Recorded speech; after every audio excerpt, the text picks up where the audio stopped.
پھر مغرب یہاں پڑھ رہے ہیں، پھر عشاء سارے پڑھ پڑھنا ہے۔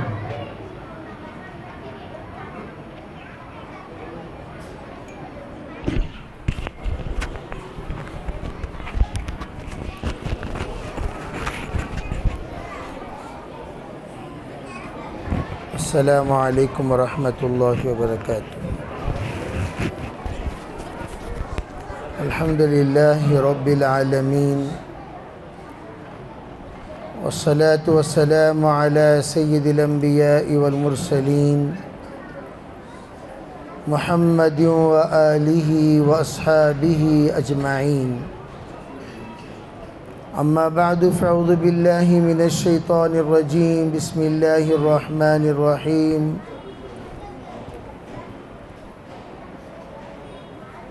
وقل ربی زدنی علما۔ اللہم ایدنا بتأییدک،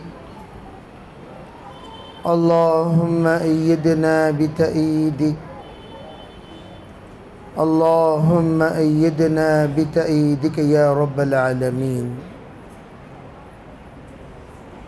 محترم معزز حضرات علماء کرام،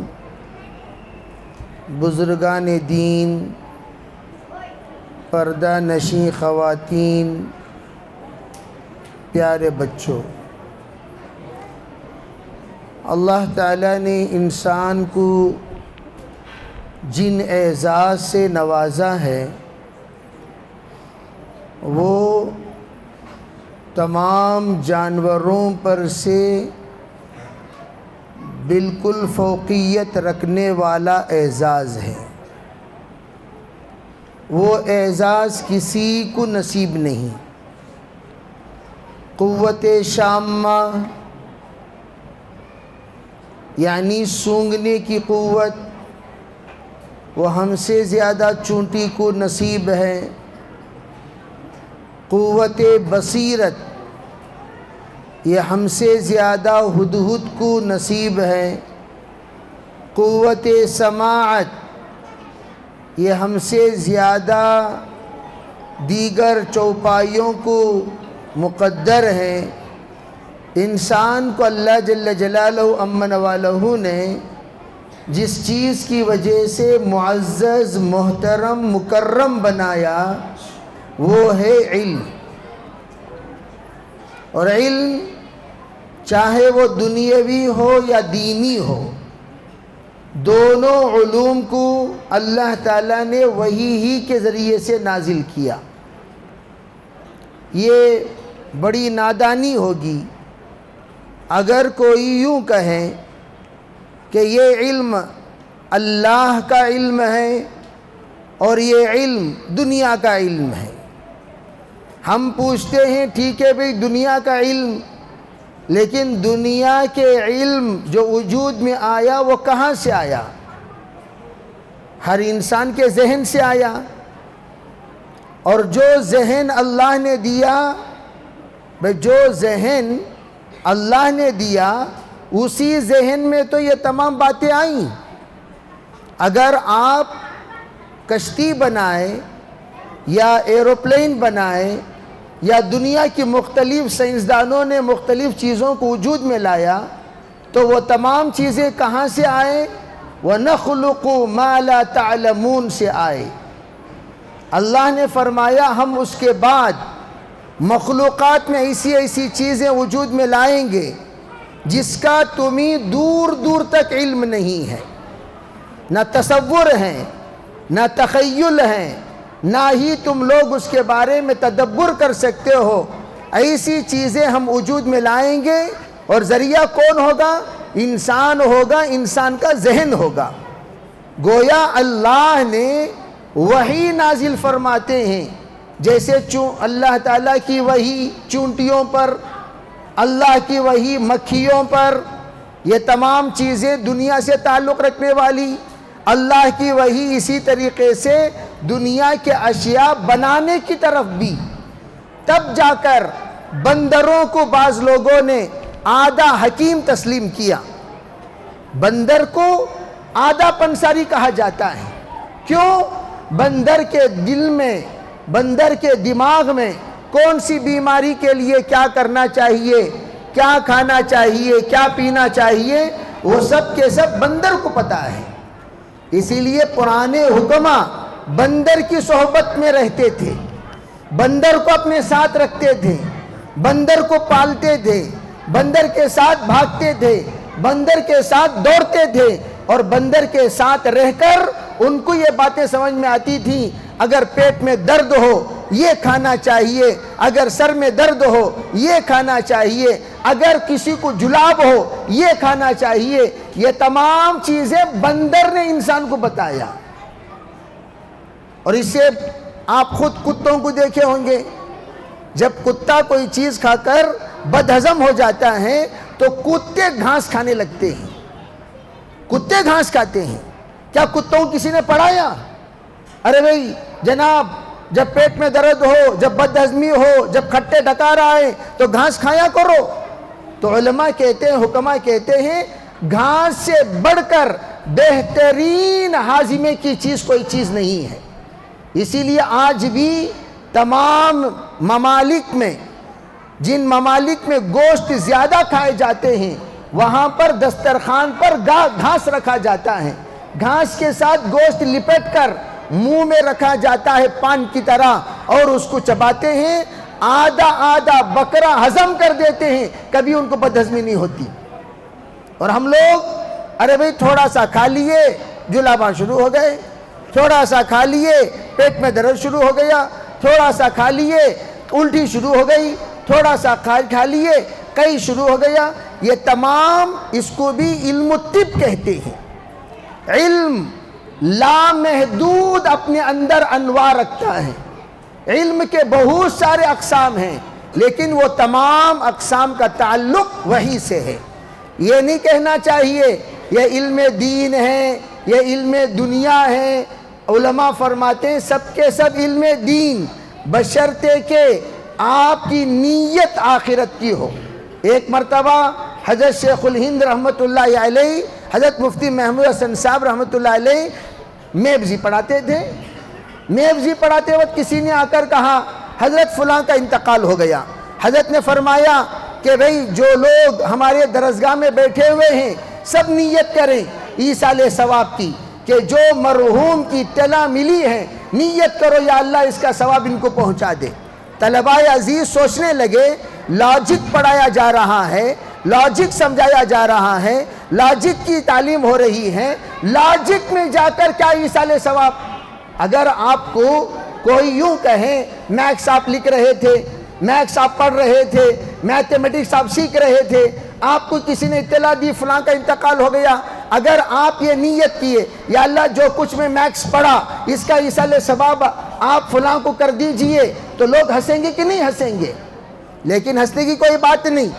آپ میکس پڑھ رہے ہیں اس لیے کہ تاکہ میں اللہ کے سامنے حساب دینے سے پہلے اپنا حساب صحیح رکھوں، تاکہ میں حلال و حرام کا حساب صحیح رکھوں، جائز و ناجائز کا حساب صحیح رکھوں، خیر و شر کا حساب صحیح رکھوں، کتنا قرض دینا ہے کتنا لینا ہے اس کا حساب صحیح رکھو۔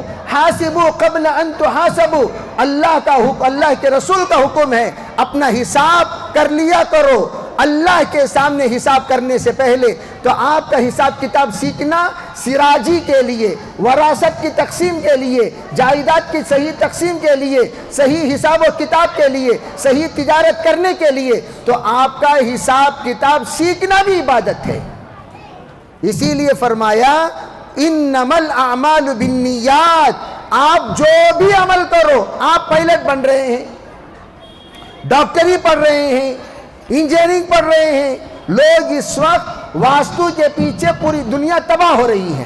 یہ ہر انجینئر پاگل آتا ہے مسلمانوں کو واسطو بتاتا ہے، اور مسلمانوں میں پڑھے لکھے جاہلوں کا ایک بڑا طبقہ ہے جس کو کہتے ہیں ایجوکیٹڈ الٹریٹس، پڑھے لکھے جاہل، پڑھے ہوئے ہیں لیکن جاہل ضرور ہیں، ان کو کچھ پتہ نہیں کیا حلال کیا حرام کیا صحیح کیا غلط، اور وہ جو منہ میں آتا ہے بکتے رہتے ہیں۔ ان ایسے احباب کو چاہیے کہ بھئی یہ جو واسطو وغیرہ کے چکر میں جو لوگ گھماتے ہیں، اکثر پڑھے لکھے لوگ آ کر پوچھتے ہیں حضرت بستر کیسا بچھانا، ایسا بچھانا، دائیں طرف بچھانا، بائیں طرف بچھانا، بیچ میں بچھانا، نیچے بچھانا، اوپر بچھانا، پاگلوں کی طرح عجیب و غریب سوال۔ عربی قبر میں جس طریقے سے سوتے ہیں اس طرح بستر بچھا لیا کرو۔ اللہم بسمک اموت واحیا، روزانہ تم مرتے ہو، مرتے وقت جس طرح قبر میں لیٹتے ہیں ویسے لیٹ جایا کرو، اور اللہ سے یہ نیت کیا کرو آج میری موت ہو رہی ہے، کل صبح میرا دن ہوگا، یا اللہ آج کے دن سے بہتر دن میرا کل کا دن بنا دے، آج کی رات سے کل کی رات سے بہتر رات آج کی رات بنا دے۔ توبہ کے ساتھ استغفار کے ساتھ آدمی سوتا ہے، بس اس کا واسطو دیکھو۔ عام طور پر لوگ نحوست کسے سمجھتے ہیں؟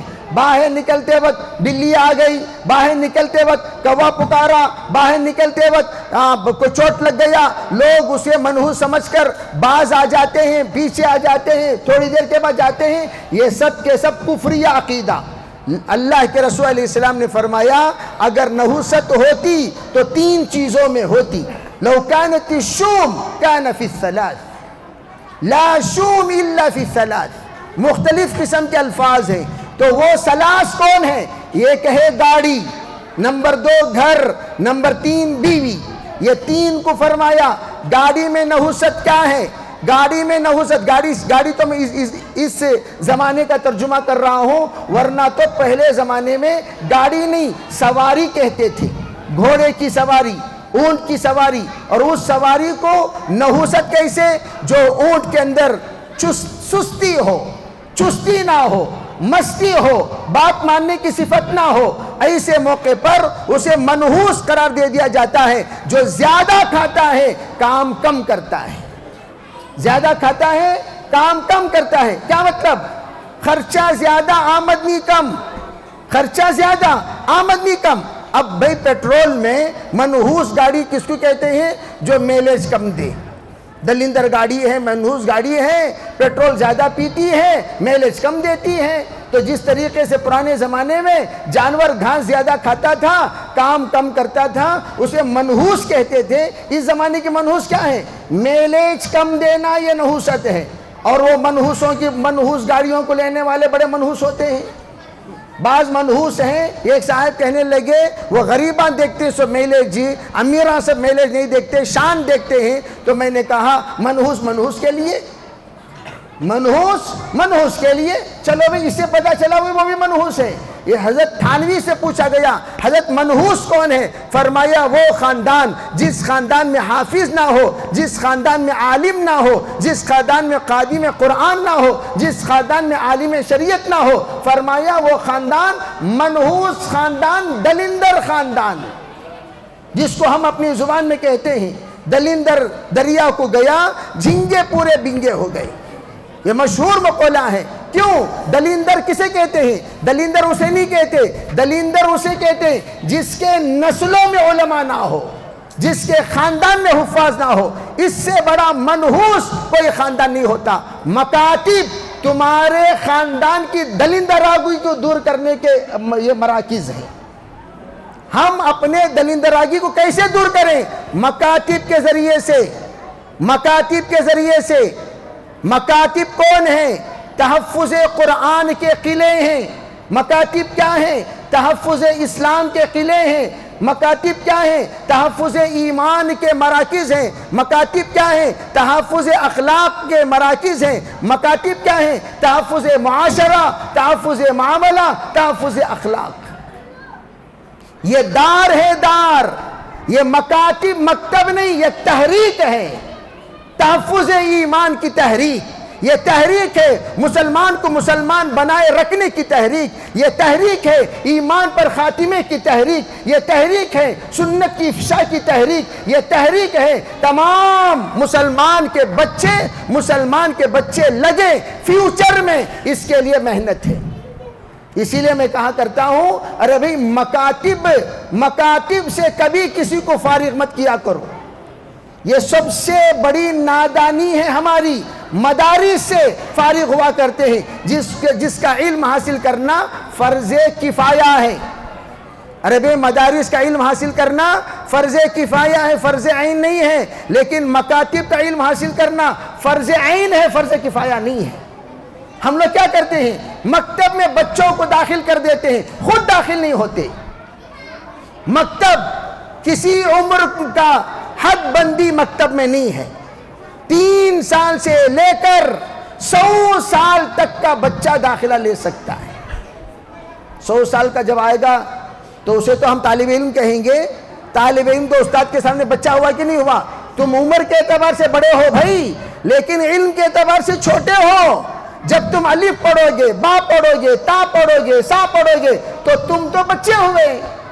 مکاتب کو ہم نے کیا سمجھا؟ اقرأ بسم ربک الذی خلق کے مخاطب یہ تمام بچے ہیں۔ چنانچہ جب بھی اقرأ کہا جاتا ہے بچوں کو لا کر داخل کر دیتے ہیں، جب بھی اقرأ کہا جاتا ہے بچوں کو لا کر داخل کر دیتے ہیں، جب بھی اقرأ کہا جاتا ہے بچوں کو لا کر داخل کر دیتے ہیں۔ سرکار نے اقرأ کا پیغام بچوں کے لیے نہیں لایا۔ یہ بات سمجھو اچھی طرح، حضور علیہ السلام کی نبوت کی ابتدا جو اقرأ سے ہوئی ہے وہ بچوں کو پڑھانے کے لیے نہیں، بلکہ اپنے آپ کو تعلیم کے درسگاہوں میں داخل فرما کر پڑھنے کے لیے۔ کیا اقرأ کے مخاطب ہم نہیں ہیں؟ کیا قرآن بچوں کی کتاب ہے؟ بچوں کی کتاب ہر آتا ہے بے بچوں کو قرآن پڑھاؤ، بچوں کو قرآن پڑھاؤ، بچوں کو قرآن پڑھاؤ۔ میں ہمیں ہر جلسے میں کہتا ہوں جو ختم قرآن پر انعام دینے کے لیے کھڑا ہوا ہے اسے کہو ارے انسان تو ختم قرآن کے بچے کو انعام دے رہا ہے، خود کو کبھی سوچا کیا تو قرآن پاک کے ختم کیے ہوئے بچے کو انعام دینے کا لائق ہے؟ خود زندگی میں الف پڑھا نہیں، با پڑھا نہیں، بسم اللہ پڑھا نہیں، اعوذ باللہ پڑھا نہیں، سونے کی دعا جانتا نہیں، جاگنے کی دعا جانتا نہیں، بیت الخلاء کی دعا جانتا نہیں، ارے بھائی آنے کی دعا جانتا نہیں، بیوی سے ملنے کی دعا بھی نہیں جانتا، اور یہ آ کر انعام دینے کے لیے کھڑا ہو گیا۔ اور یہ آج پورے بنگلور میں ہم نے یوں سمجھا کہ مدرسے کو پیسہ دے دیے قرآن کی خدمت ادا ہو گئی، مسجد کو پیسہ دے دیے قرآن کی خدمت ادا ہو گئی، مدرسے کو پیسہ دے دیے قرآن کی خدمت ادا ہو گئی، بس شریعت کی خدمت کیا؟ چندہ دے ڈالو دین کا کام ہو گیا۔ چندہ تو غیر بھی دیتا ہے۔ سنا میری بات، تمہارے سامنے مساجد والے آ کر چندہ لے رہے ہیں، چندہ دے کر بہت بڑے ترم خانی بن جانا، مدرسے کو چندہ دے کر بہت بڑے تڑکنی بن جانا، اور تم کسی معاون کا تعاون فرمانے کر اپنے آپ کو حاتم تائی نہیں سمجھ جانا۔ غیر بھی چندہ دیتا ہے۔ قدری کے راستے میں ایک مسجد ہے غیر کا بنائی ہوئی مسجد، ہندو کی بنائی ہوئی مسجد، یہ ایک سوامی کی بنائی ہوئی مسجد، تم کیا کمال کرتے ہو بھائی؟ 100 روپے 200 روپے 500 روپے چندہ دے کر لوگ کارگزاری کیسا مولانا پڑھ رہی بچے جائی، تم نہ کلمہ معلوم، تم نہ کلمہ آتا ہے کیا؟ سب سے پہلے تمہیں تمہاری فکر کرو، خالی بچے بچے بچے بچے، بچوں کی تو پیچھے پوری دنیا بچوں کے پیچھے پڑی ہوئی ہے۔ اسکول میں بھی بچے، مکتب میں بھی بچے، مدرسے میں بھی بچے، بڑے سب کے سب آڑے ٹیڑے، سب کے سب۔ آج بچے پڑھنے کے بعد گمراہ کیوں ہو رہے ہیں مجھے بتائیے؟ بچے مکتب میں پڑھ کر قرآن ختم کرنے کے بعد نشے کے عادی کیوں بن گئے؟ بچے قرآن ختم کرنے کے بعد آج وہ عیاش فحاش کیوں بن گئے؟ بچے قرآن ختم کرنے کے بعد آج ماں باپ کے ناک میں دم کرنے والے کیوں بن گئے؟ آج بچے ختم کرنے کے بعد ان کنٹرول زندگی کیوں گزار رہے ہیں؟ خود ماں باپ کنٹرول میں نہیں ہیں، خود ماں باپ کنٹرول میں نہیں ہیں تو بچے کیسے کنٹرول میں رہیں گے؟ یہ جتنا حلیہ تم لوگ دیکھ رہے ہو بچوں کا، یہ سب ان اساتذہ کی محنت کی بدولت ہے، ورنہ ان کا اصل حلیہ کیا ہے؟ ان کا اصل حلیہ کیا ہے؟ اصل لباس کیا ہے؟ سب کی تصویر لے کر رکھ لو، کل دیکھنا گلی میں یہ کیا لباس پہن کر گھومتا ہے۔ جو لباس پہن کر گھوم رہا ہے یہ ماں کی تربیت، یہ باپ کی تربیت، وہی تربیت اس کی اصل تربیت، یہ سب کے سب یہ ایک میک اپ ہے۔ یہ کیا ہے؟ یہ میک اپ، یہ حقیقت نہیں، یہ اصلیت نہیں۔ جب تک تم لوگ یونیفارم جس وقت اسکول کو بچہ پہن کر جاتا ہے، گھر واپس آنے کے بعد بچے کا لباس وہ لباس نہیں بناؤ گے جو لباس پہن کر وہ مکتب میں آ رہا ہے جا رہا ہے، اس وقت تک تمہارے بچے کی تربیت ہرگز نہیں ہو سکتی۔ باوا چاہتا ہے بچے کو مدرسے کا لباس میں ملبوس رکھنا اور ماں چاہتی ہے چڈی پہنانا۔ بعض جگہوں پر الٹا، باپ چاہتا ہے چڈی بنین، ماں چاہتی ہے سنت والا لباس۔ بعض جگہوں پر دونوں کے دونوں چڈی بنین والے ہوتے ہیں۔ کیوں؟ ماں کا ڈریس میں بھی ہاتھ نہیں ہے۔ جتنی مائیں آئی ہوئی ہیں برقعے میں فل برقع ہے سو، اندر کا لباس، اور تمام علماء سے پوچھو فل ہینڈ پہننا عورتوں پر فرض ہے۔ جتنے مرد یہاں بیٹھے ہوئے ہیں سب بتاؤ کیا اپنے اپنے بیویوں کو تم نے فل ہینڈ پہنا دیا؟ فل ہینڈ پہنا دیا؟ میں نے قبول کیا کیا خواہ قبول کیا؟ ارے بھائی میں نے قبول کیا جو تم نے کہا مسجد میں بیٹھ کر، کیا خواہ قبول کیا؟ اڈلی کھلانا، کپڑے پہنانا، گھر دینا، یہ تو غیر بھی دیتے ہیں جناب، معذرت کے ساتھ غیر بھی دیتے ہیں۔ تم مسجد میں بیٹھ کر میں نے قبول کیا کہا، کیا قبول کیے؟ کیا قبول کیے؟ اگر آپ آ کر علماء سے پوچھیں حضرت میں نے قبول کیا کی ذمہ داری کیا ہے، سب سے پہلی ذمہ داری حضرت شیخ الحدیث زکریا صاحب رحمۃ اللہ نے بتایا، میں نے قبول کیا کی ذمہ داری یہ ہے جنت تک لے جانے کا ذمہ دار تو ہے، تو جنت تک لے جانے کا ذمہ دار ہے۔ جو ہی تیری بیوی آ گئی تیرے گھر میں، تیرے اوپر فرض ہے کہ اسے سنت والا لباس پہنانا۔ کیا سنت والا لباس؟ 3 طرح کا لباس۔ تمام مرد ہاتھ اٹھا کر عہد کرو انشاءاللہ ہم سب عمل کریں گے۔ کرو گے بھائی؟ سب کرو گے؟ سب کے ہاتھ اٹھ رہے ہیں کیا؟ دیکھو سب کے ہاتھ اٹھ رہے ہیں کیا؟ بول کو دیکھو بچے بھی نیت کر لیا، ہم سب امی کو فل ہینڈ لباس پہناؤ گے؟ ماشاءاللہ ماشاءاللہ، اللہ قبول فرمائے، اللہ قبول فرمائے۔ ارے بھائی کیا کرنا؟ 3 طرح کا لباس۔ نمبر 1 پورا لباس ہو، ہاتھ پورا، پیر بھی پورا اور گلا بھی پورا۔ گلا جو ہوگا وہ بھی اوپر تک، یہاں تک، پیچھے اتر کو، پیچھے وی شیپ، سامنے یو شیپ، کیا بھی ضرورت نہیں ہے، گردن تک۔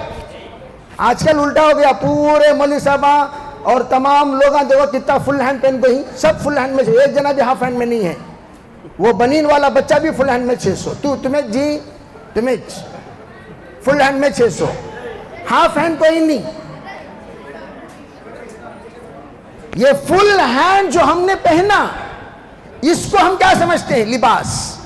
عورتوں کو فل ہینڈ پہننا فرض ہے، یہ سنت نہیں ہے بھائی، یہ سنت نہیں ہے، فرض۔ اگر یہ حصہ پورے دنیا کے علماء سے پوچھ لو، اگر یہ حصے پر نامحرم کی نظر پڑ گئی اس حصے پر جہنم واجب ہو جائے گی۔ سب توبہ کریں گے بھائی؟ اب جو ہم لوگ انشاءاللہ عید کو کپڑے خریدیں گے نہیں خریدیں گے، نیت کرو ہماری تمام بچیوں کو بھی فل ہینڈ، تمام عورتوں کو فل ہینڈ۔ اس وقت کی سب سے بڑی قربانی، اللہم اجعل سریرتی خیرا من علانیتی واجعل علانیتی صالحا، یا اللہ میرے ظاہر کو نیک لوگوں کی طرح بنا، میرے باطن کو میرے ظاہر سے اچھا بنا۔ تو پہلا کام کیا؟ پورا کپڑا۔ نمبر 2 موٹا کپڑا۔ موٹا کے معنی بدن نظر نہ آئے، موٹا کو تو موٹا پہنا دلونوں کو، موٹا میں کے معنی بدن ڈسپلے نہ ہو، کیا نہ ہو بھائی؟ نمبر 3 ٹائٹ نہ ہو، ڈھیلا ڈھالا ہو، پورا ہو، موٹا ہو، ڈھیلا ڈھالا ہو۔ یہ 3 ہی شرائط اسلامی لباس کے ہیں۔ 3 چہرہ کھلا رہ سکتا ہے، گھر کے اندر کی بات بول رہا ہوں، دونوں ہتھیلیاں کھلی رہ سکتی ہیں، دونوں قدم کھلے رہ سکتے ہیں۔ جس وقت آپ باہر نکلیں گے قدم پر سیکس، ہاتھوں میں گلوز، چہرے پر نقاب۔ یہ ہوگا مسلمان عورت کی چال، مسلمان عورت کا حال، مسلمان عورت کا مال، مسلمان عورت کے معال، سب کرو گے بھی انشاءاللہ؟ اب انشاءاللہ اگر ہم عورتوں کے اندر سے نحوست، 3 باتیں بول کر میں بات ختم کرتا ہوں، وقت کا دامن بہت تنگ ہے. ہاں تو ایک تو یہ ہے کہ وہ گاڑی کی نحوست، ہاں دو میں نے بتایا. یہ کہ عورت کی نحوست کیا؟ 3 باتیں جس عورت کے اندر ہو وہ منحوس عورت. کب پوچھے کہ تو بھی نہیں. گھر میں شکر ہے کیا جی؟ نہیں. گھر میں دال ہے کیا جی؟ نہیں. گھر میں یہ ہے کیا جی؟ نہیں. گھر میں کیا ہے؟ تو پہلے جو نہیں ہے اس کی لسٹ آتی ہے، جو ہے اس کی لسٹ نہیں آتی. اسے کہتے ہیں ناشکری والی عورت. جس عورت کے اندر ناشکری ہو اس کے زندگی میں کبھی برکت نہیں آ سکتی.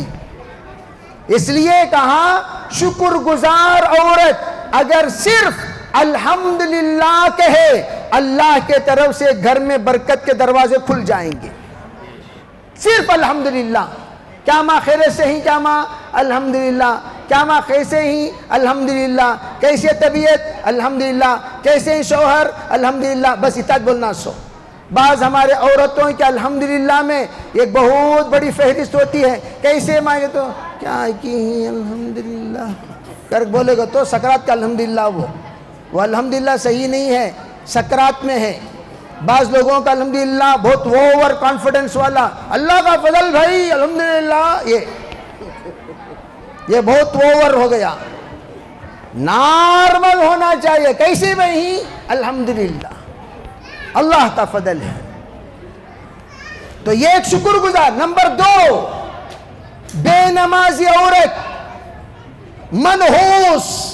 نمبر 3، بے حیا عورت منحوس. بے نمازی، بے حیا، ناشکری، یہ 3 نحوست. برکت والی عورت کون؟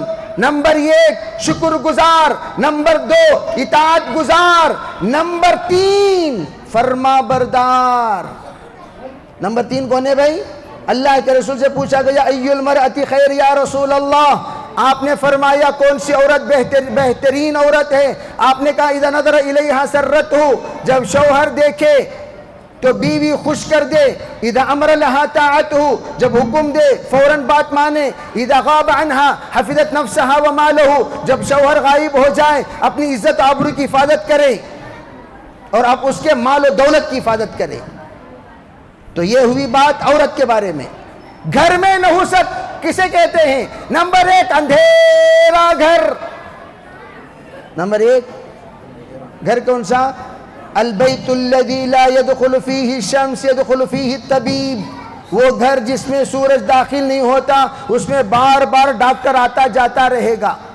جس گھر میں روشنی ہی نہیں آتی وہ گھر منحوس گھر، کھنڈر وہ گھر نہیں. خبر میں کھڑکی نہیں ہوتی ہے تو جنت کی. لا تجعلوا بیوتکم قبورا. حضور علیہ السلام نے کہا اپنے گھروں کو قبرستان مت بنایا کرو. تو پہلا گھر اندھیرا گھر. نمبر 2 جس گھر میں مہمانوں کا آنا جانا نہیں ہوتا. مہمان آتے اس نہیں، جیسے اکثر گھروں میں ساس بھی نہیں آتی، سسرے بھی نہیں آتے، کوئی بھایا نہیں، باندرا باندری 2 دن اکیلے رہتے ہیں. وہ انسانہ رہنے کے گھر نہیں، زو. وہ اسے گھر نہیں بولتے. جس گھر میں مہمان نہیں آتے اسے گھر کہتے ہیں. اور آج کل لڑکیوں کے اندر شرط، تمہارے گھر سے بھی کون بھی نہیں آنا، انہیں تمہارے گھر سے بھی کون بھی نہیں آنا. میں کہتا ہوں تمہیں 2 دن زو میں جا کو بیٹھ جاؤ، گھر میں رہو کو. تمہارے گھر میں بھی کون بھی نہیں آنا، تمہارے گھر میں سے بھی کون بھی نہیں آنا، کہاں چلے جاؤ یہاں کے کیوں بھئی؟ یہ شرائط لگانے کی دنیا ہے. شادی رشتوں کو جوڑنے کے لیے، رشتوں کو کاٹنے کے لیے نہیں. تو جس گھر میں مہمانوں کی آمد و رفت نہ ہو وہ گھر منحوس گھر. تیسرا گھر جس گھر میں اللہ کا ذکر نہ ہو وہ گھر منحوس گھر. تو نیت کرو انشاءاللہ ہم لوگ اپنے گھروں کو بابرکت گھر بنائیں گے. نمبر 1 روشنی والا گھر، نمبر 2 عبادت والا گھر، نمبر 3 مہمان نوازی والا گھر. انشاءاللہ اگر یہ تمام مکانات برکت گھر میں پیدا ہونے کے لیے کیا کریں؟ فرمایا سنتیں گھر میں پڑھا کرو، اللہ گھر کے اندر برکتیں جاری و ساری کرے گا انشاءاللہ. میں آپ سب سے گزارش کرتا ہوں جو باتیں کہی گئی اس پر عمل کرو اور اپنے بچوں کو مکاتب کے ساتھ جوڑے رکھو. مکاتب سے بچوں کو فارغ مت کرو. بچے اگر ناظرہ قرآن پاک ختم کر لیے ان کو دورے ناظرے کی کلاس بنا کر ان کو باقاعدہ اس میں جوڑے رکھو. اگر بچے ماشاءاللہ دور سے ختم ہو گئے تو حفظ قرآن پاک کے ذریعے سے ان کو جوڑے رکھو. انشاءاللہ اگر ہمارے مکاتب میں دورے ناظرہ حفظ قرآن کا شعبہ اگر شروع ہو جائے بچے مکتب کے اوقات میں بہترین حافظ بنیں گے. تو مکاتب سے چھٹی نہ دیں. چھٹی دینے پر کیا ہوگا؟ بچے وہ وقت ایرے غیرے کے ساتھ گزاریں گے، تباہ و برباد ہو جائیں گے. جس وقت یہ مکتب سے فارغ ہوں تو ایسی عمر میں ان کو فارغ کریں جس عمر میں یہ دعوت کے ساتھ جڑ جائے. کس کے ساتھ جڑ جائے بھائی؟ دعوت کے ساتھ جڑ جائے، دعوت کے کام کے ساتھ جڑ جائے، مسجدوار جماعت کے ساتھ جڑ جائے، 2.5 گھنٹے کی ترتیب میں جڑ جائے، ماہانہ 3 دن جڑ جائے، کام و کاج کے ساتھ جڑ جائے. تب جا کر اسے ڈسکنیکٹ کرو مکتب سے، ورنہ اس وقت تک مکتب سے جڑے رکھو. انشاءاللہ اللہ تعالی ہمارے مکاتب کو نمونہ والا مکتب بنائے گا، بہترین مکتب بنائے گا. اللہ تعالیٰ کئی ہوئی بات سے پر عمل کرنے کی ہم سب کو توفیق عطا فرمائے. وآخر دعوانا الحمدللہ رب العالمین.